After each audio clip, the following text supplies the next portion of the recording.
들릴라가 삼손에게 이르되 당신의 마음이 내게 있지 아니하면서 당신이 어찌 나를 사랑한다 하느냐. 당신이 이로써 3번이나 나를 희롱하고 당신의 큰 힘이 무엇으로 말미암아 생기는지를 내게 말하지 아니하였도다 하며.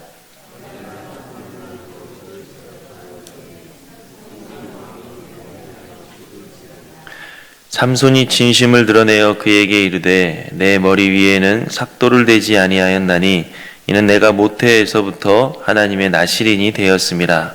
만일 내 머리가 밀리면 내 힘이 내게서 떠나고 나는 약해져서 다른 사람과 같으리라 하니라.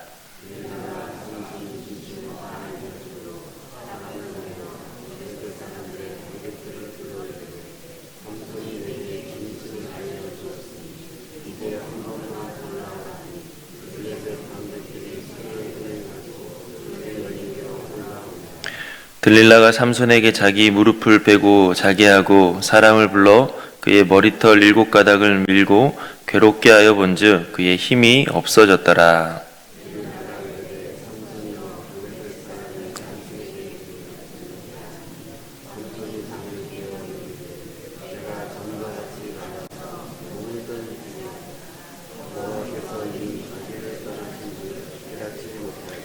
(21절) (22절) 함께 읽겠습니다. 블레셋 사람들이 그를 붙잡아 그의 눈을 빼고 끌고 가사에 내려가 노줄로 매고 그에게 옥에서 맷돌을 돌리게 하였더라. 그의 머리털이 밀린 후에 다시 자라기 시작하니라. 아멘. 기회라고 하는 동상이 예전 그리스에 있었다고 합니다. 그 기회라고 하는 동상은 아주 우스꽝스러운 모습인데 앞머리의 숱은 굉장히 무성하지만 뒷머리는 대머리였습니다. 그리고 발 뒤꿈치에는 날개가 달렸다라고 합니다. 왜 그러느냐? 사람에게 기회라고 하는 것은 누구든지 그것을 보았을 때 쉽게 붙잡도록 하기 위해 앞머리는 숱이 무성하지만 그 기회가 지나간 뒤에는 붙잡기 힘들도록 대머리라고 합니다. 그리고 발에 날개가 달린 이유는 최대한 빨리 사라지기 때문이다 라고 말하고 있습니다. 사람은 이렇게 기회라고 하는 것이 우리에게 늘 찾아오는 것처럼 보이지만 지나가면 너무나 순식간에 지나가고 또 지나가고 나면 그걸 붙잡기가 참으로 힘들어서 후회를 하면서 살아갑니다. 지난 시간 가운데에서 주어졌던 그런 삶의 기회를 잘 살리지 못한 것들을 우리가 후회하며 살아가는 게 우리의 연약한 인생의 모습입니다. 우리가 이제 한 해가 끝나가고 있는데 한 해가 끝나가는 것을 우리가 바라보면서 지나간 시간들을 또 우리가 잘 사용했는지를 우리가 돌아보게 됩니다. 오늘 말씀에 나온 삼손도 그렇게 지난 시간을 후회할 일을 하고 있는 것을 볼 수 있습니다. 삼손은 하나님께 큰 은혜를 받은 사람입니다. 아무런 이스라엘을 하나님께서 구원하기 위해서 특별히 택한 사람이고 다른 사람들과는 비교할 수 없는 뛰어난 능력을 하나님께서 주신 사람입니다. 하나님의 영이 머물고 또 하나님의 영이 역사해 주시는 그러한 사람이었는데 삼손은 그 큰 은혜를 헛되이 받고 말았습니다. 하나님의 계획과 하나님의 선하신 뜻은 생각하지 않고 오로지 자기의 정욕만 쫓아 살았습니다. 더 즐기기 위해서, 더 마음에 드는 여자를 얻기 위해서, 자기를 화나게 하는 사람들에게 복수하기 위해서 하나님께서 주신 그 뛰어난 능력을 사사롭게 사용했던 사람입니다. 그래도 그동안 위기가 많이 있었지만 하나님께서 용서하시고 또 용서하셔서 삼손을 지켜주셨는데 결국 우리가 오늘 읽은 말씀에서 보는 것처럼 끝까지 정욕을 쫓아 살아갔던 삼손은 모든 것을 다 잃어버리고 말았습니다. 삼손은 그렇게 여자를 좋아했는데 결국 자기가 그렇게 좋아했던 여자 문제에서 넘어지고 말았습니다. 들릴라라고 하는 여자에게 푹 빠져서 이 여자의 유혹에 넘어가 자기 힘의 원천을 말하고 만 것입니다. 삼손은 나실인의 상징인 머리털을 다 밀게 됐고 그로 인해서 모든 힘을 다 잃어버리게 됐습니다. 그리고 블레셋에 잡혀가서 두 눈이 뽑히고 감옥에서 맷돌을 울리는 그런 노예가 되고 만 것입니다. 지난날 자기가 가졌던 그런 힘을 다 잃고 두 눈이 뽑혀서 앞이 보이지 않고 원수들에게 조롱받을 때 삼손의 마음은 어떠했겠습니까? 후회하고 또 후회했을 것입니다. 땅을 치면서 눈물을 흘리며 후회했을 것입니다. 내가 지난날 정신만 더 일찍 차렸다면, 내가 하나님 앞에 제대로 살았다면 이런 수모를 당하지 않았을 텐데, 내가 하나님께 받은 그 사명을 내가 이루지 못하고 허송세월을 했던 것들을 탄식을 하면서 살았을 것입니다. 삼손의 죽음은 얼마나 안타까운 죽음입니까?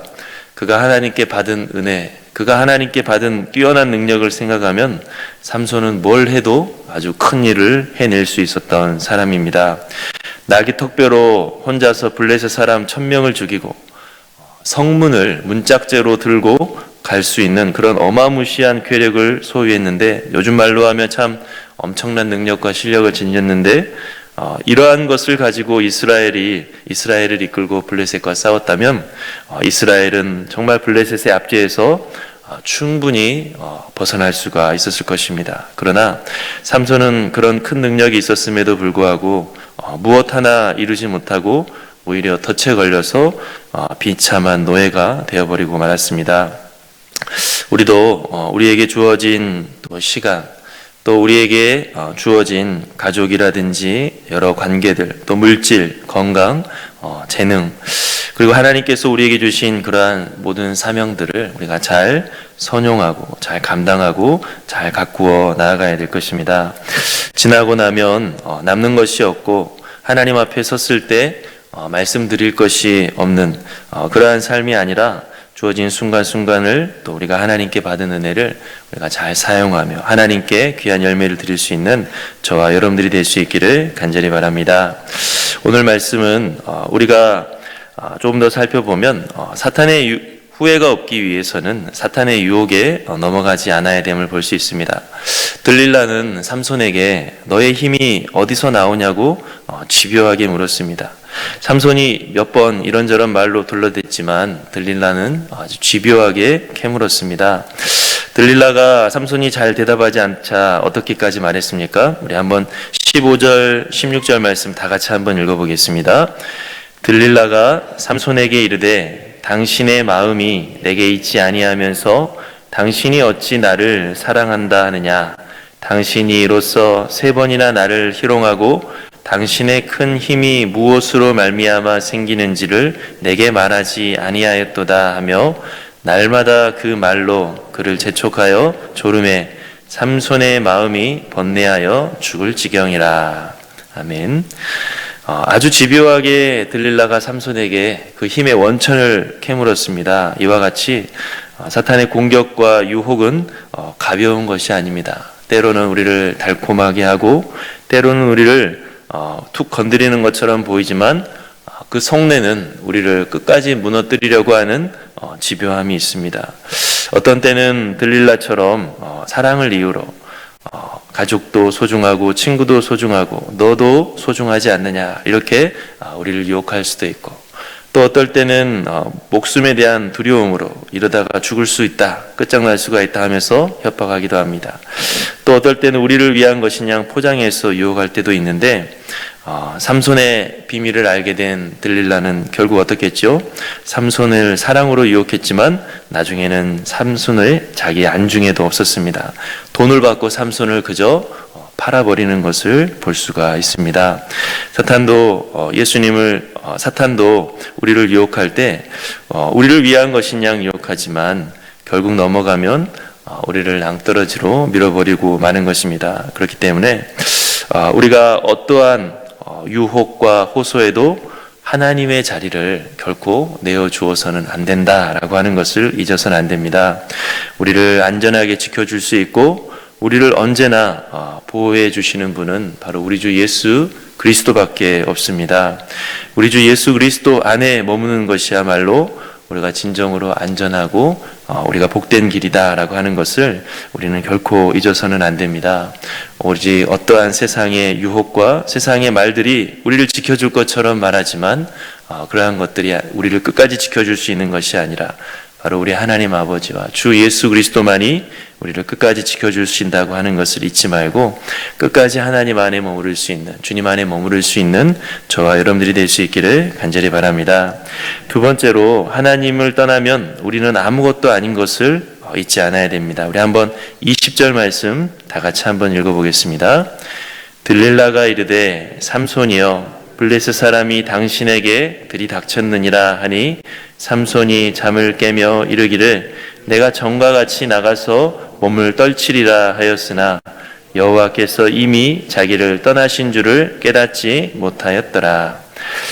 잠을 자다가 블레셋 사람이 자기를 잡으러 온다는 말을 듣고 깨어난 삼손은 내가 이전처럼 블레셋 사람들을 또 무찔러야 되겠다라고 말합니다. 그러나 무찌르기는커녕 순식간에 제압당하고 말았습니다. 왜 그랬습니까? 바로 하나님께서 삼손을 떠나셨기 때문입니다. 삼손은 자기가 마치 원래부터 대단한 힘을 가지고 있는 그러한 대단한 존재라고 생각했지만 삼손은 결코 원래부터 대단한 사람이 아닌 것입니다. 하나님이 힘을 주셨으니까 그 대단한 힘을 쓸 수가 있는 것이었습니다.